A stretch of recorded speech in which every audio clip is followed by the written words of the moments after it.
आजचा व्हिडिओ आवडल्यास लाईक व सबस्क्राईब करून आयकॉन बेल दाबून सर्व ग्रुपवर शेअर करायला विसरू नका।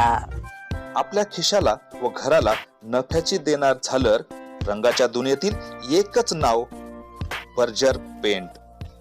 अधिकृत विक्रेते Hingane major, Berger paint, Kothari heights, Delhi वेशीजवळ श्री। आज सकाळी महाराष्ट्र राज्याचे लाडके उपमुख्यमंत्री अजितदादा पवार यांचं विमान अपघातामध्ये दुःखद असं निधन झालं।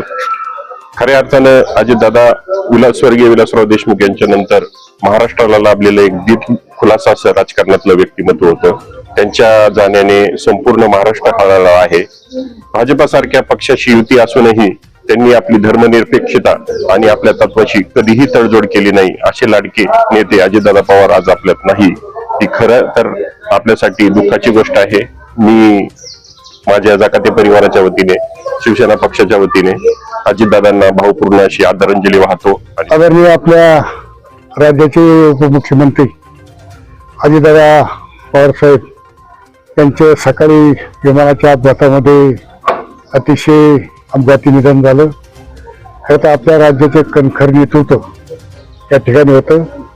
बहुजन समाजाला बरोबर घेऊन जाऊन शाहू फुले आंबेडकरांचा विचारधारा सांभाळून ते खऱ्या अर्थाने राजकारण करीत असताना प्रत्येक जाती धर्मातल्या कार्यकर्त्याला ताकद देण्याचं काम खरं दादा त्या ठिकाणी करीत होते। आणि अचानकपणे आपल्यातून गेल्यामुळे फार मोठी हानी नुसती महाराष्ट्रातील नाही तर देशातली सुद्धा फार मोठी हानी झाली।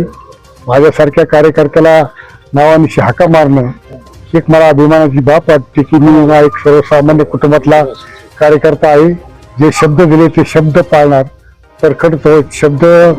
परखडपणे तोंडावरती बोलणारे व्यक्तिमत्व। जे काम होईल ते होणार, जे होणार नाही ते होणार नाही असं प्रत्येक कार्यकर्त्याला त्या ठिकाणी सांगणार। अतिशय शिस्त आणि अतिशय त्या ठिकाणी निर्भीड व्यक्तिमत्व होतं। अतिशय नियम आणि पथ्य पाळणारं व्यक्तिमत्व होतं।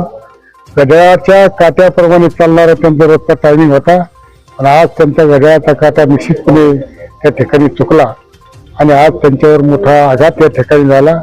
फार मोठी हानी ही आपल्या राज्याची झालेलीच आहे, परंतु त्याची सर्वात मोठी हानी असेल तर आपल्या श्रीगोंदा तालुक्याची झालेली आहे। कारण अजितदादामुळे आपल्या तालुक्याला या ठिकाणी एक मोठी ताकद त्यांची आपल्याला तालुक्यामध्ये मिळत होती। अनेक कार्यकर्ते घडवायचे काम त्यांनी त्यांच्या जीवनामध्ये आपल्या तालुक्यात केलं। माझ्या सारख्या सुद्धा कार्यकर्त्याला जिल्हा परिषदमध्ये राष्ट्रवादी पक्षाने यंदा त्या ठिकाणी जिल्हा परिषदची संधी दिली। खरं तर एक सर्वसामान्याला संधी देणारं नेतृत्व होतं। आज सर्व लोकांना अतिशय बारीक बारीक लोक ज्यांनी अजितदादाचे काय माहित नाही ते सोडून सांगतात की आपलं वाकवं झालं, आपलं नुकसान झालं। अशा पद्धतीची हळहळ व्यक्त प्रत्येक कुटुंब या ठिकाणी करतंय। शेवटी जवाब नाही आता या सगळ्या गोष्टी कशा पुढे जातील माहीत नाही, परंतु असा नेता परत होणार नाही। आणि हा नेता घडवायला आज संपूर्ण महाराष्ट्र अनेक वर्ष लागली आणि तशा पद्धतीचा नेता पुढे होईल का नाही ते आजही आपण सांगू शकत नाही। पण दादा गेल्याने फार मोठी नुकसान झाली निश्चितपणे या ठिकाणी सांगतो। आणि दादांच्या त्या ठिकाणी भावपूर्ण सहभाग दादांना वाटतो। आज 9, 9:30च्या दरम्यान अजितदादांचं त्या ठिकाणी बारामतीमध्ये विमान क्रॅश झालं आणि त्याच्यामध्ये त्यांचा दुर्दैवी असा मृत्यू झाला। महाराष्ट्राचे 6 वेळा उपमुख्यमंत्री असलेले अजितदादा आणि सर्व समाजाला बरोबर घेऊन चालणारे एक निर्भीड आणि स्पष्ट वक्ता म्हणून प्रसिद्ध असलेले अजितदादा यांना आपल्याला सोडून जावं लागलं। आणि म्हणून असं महाराष्ट्रावर संपूर्ण शोक कळा पसरलेली असताना त्या ठिकाणी या श्रीगोंदा शहरामध्ये आपण सर्वांना विनंती केली की शहर बंद ठेवून त्यांना मानवंदना त्या ठिकाणी देण्यात यावी, श्रद्धांजली देण्यात यावी। सर्व ग्रामस्थांनी ती विनंतीला मान देऊन त्या ठिकाणी श्रीगोंदा शहर बंद ठेवून या ठिकाणी 4 वाजता शोकसभेचं आयोजन केलं होतं।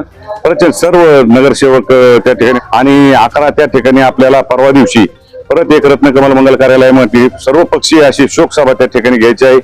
दादा हे असं व्यक्तिमत्व होतं की ज्यांच्या जाण्याने त्या ठिकाणी महाराष्ट्र त्यांची हळहळ व्यक्त करीत असताना त्यांना वर्षानुवर्ष त्यांच्या आठवणींना विसरणार नाही अशा प्रकारचे दादा गेले। आणि या मोहम्मद महाराजांच्या चरणी आम्ही सर्वांनी उपस्थित राहून त्यांना भावपूर्ण अशी आदरांजली व्यक्त करत असताना त्यांना चिर शांती लाभावी अशा प्रकारची प्रार्थना केली। आपल्या महाराष्ट्र राज्याचे उपमुख्यमंत्री अजितदादा पवार यांचा आज सकाळी बारामतीत विमान अपघातात दुर्दैवी निधन झालं. खरोखर ही गोष्ट ही मनाला पटलेलीच नाही, परंतु ईश्वरी सत्य पुढे नाविलाज आहे. असा नेता पुन्हा होणे नाही. माझी आणि अजित पवारांची एका लोकमतच्या जाहिरात लावून एक संबंध आला होता. बोसा खिंड उद्घाटनाची मी एक जाहिरात टाकली होती. ती जाहिरातीचं सुमारे 1.5 लाखाचं बिल मिळावं म्हणून कुकडी खात्याकडे 6 महिने हलपाटे मारले, पण मला एका अधिकाऱ्याने दारात म्हणजे उभं केलं नाही. परंतु मी सहज असं मुंबईला गेलो होतो आणि अजित पवारांचा मी बोर्ड बघितला. त्यावेळेस अजित पवार हे पाटबंधारे मंत्री होते. मी सहज गेलो, म्हणलं दादा माझं बिल 6 महिन्यापासून अधिकाऱ्यांनी रखडवले. तर मी एवढं बोललो, त्यांनी डायरेक्ट लगेच पुण्याला कुकडीच्या अधीक्षक अभियंत्याला फोन केला आणि म्हणले ह्या वार्ताहर 1.5 लाखाच्या बिलासाठी हा वार्ताहर मंत्रालयात आलाय म्हणले. या वार्ताहराला मला 12 तासाच्या आत ह्याचं बिल पोच करायची तुमची जबाबदारी, आणि फोन कट केला त्यांनी. दुसऱ्या दिवशी कुकडीचा एक संबंधित अधिकारी बिल माझ्या घरी घेऊन आला होता. असं काम जे बोलणार तेच करणार. त्यांनी कधी कोणत्या पार्टीचा कोणत्या गटाचा कधी काम पाहिलं नाही. जे समोर येईल ते काम करण्याचं त्यांनी काम केलेलं आहे. अशा नेत्याला श्रीगोंदा तालुक्यातील सर्व पत्रकार बांधवांच्या वतीने मी भावपूर्ण श्रद्धांजली अर्पण करतो. आज आपल्या महाराष्ट्र राज्याचे उपमुख्यमंत्री आदरणीय अजितदादा पवार यांचं दुर्दैवी असं त्यांचा विमान अपघात झाला. त्या अपघातामध्ये त्यांचं दुःखद असं निधन झालं. सकाळी टीव्ही पाहिल्यापासून असा नेता झाला की दुश्मन रडले, दुश्मनाने रडावं असा नेता आज महाराष्ट्रात घडलेला आहे. म्हणजे कुणी असा एकही माणूस नाही की त्यांनी अजित पवारांचं स्टेटस ठेवलं नसेल. अशा माणसाचा आज दुर्दैवी अंत झालेला आहे. 4 महिन्यापूर्वी ह्याच प्रांगणात इथं सभा झाली. त्यावेळेस आम्ही शेतकरी म्हणून शेतकरी ह्याच्यामध्ये कांदे दाखवले. त्यावेळेस अजितदादांचा आमचा जवळून संबंध आलता आणि असे महान नेते या ठिकाणी आज गमावलेले आहेत. अतिशय दुःख झालेलं आहे आणि असे ही हानी कधीच भरून निघणार नाही आणि असा नेता कधी होणे नाही. महाराष्ट्राच्या राजकारणातील खऱ्या अर्थानं दादा नावाला साजेस असं व्यक्तिमत्व, राजकारणातला दादा आणि महाराष्ट्रातल्या सर्व लहान थोरांचा दादा आज आपल्यातून गेलेला आहे. जड अंतकरणाने या अशा महान नेत्याला श्रद्धांजली वाहण्याचं धाडस होत नाही. या खाजगी हॉस्पिटलच्या उद्घाटनानिमित्त दादा श्रीगोंद्यात आले होते. त्यावेळेस कोरोनानंतर त्यावेळेस दादांना भेटण्याचा योग आला. दादांनी एक छोटस निवेदन दिलं. 25-15च्या बिलाचा विषय होता. त्यावेळेस दादांना म्हटलं की दादांच्या हातात ज्यावेळेस निवेदन दिलं आणि ते त्यांनी पाहिल्यानंतर त्यांनी माझ्याकडे पाहिलं आणि पीएला बोलवलं. लगेच पीएला बोलले की हे बघ हा पाथर्डीतला प्रश्न श्रीगोंद्यातही उपस्थित झालाय. मग दादा मला म्हणले की बाबा हे काम 99% होणार नाही. म्हणजे असा परखड बोलणारा हे व्यक्तिमत्व. परंतु म्हणले मी 1% प्रयत्न करेल, कारण सरकारकडे सध्या पैसे नाहीत. हे मागच्या सरकारच्या काळातलं काम आहे आणि तू पैसे मिळतील ही अपेक्षा सोडून दे. परंतु ज्याप्रमाणे बाहेरून काटेरी असणारा हा माणूस आतमध्ये संवेदनशील आणि भावनांना जपणारा माणूस होता आणि त्या 1% ज्या माणसाने विचार केला आणि 25-15ची बिलं म्हणजे हा पूर्ण महाराष्ट्राचा प्रश्न होता. माझं छोटंसं बिल होतं, परंतु त्या 25-15च्या कामाचं बिल यांनी 1.5 ते 2 महिन्यात टप्प्याटप्प्याने काढायचं सुरू केलं आणि महाराष्ट्रातील अभियंत्याचा हे 25-15ची बिलं काढून प्रश्न मार्गी लावला. असा हा छान असा महाराष्ट्राचा हिरा हरपलाय.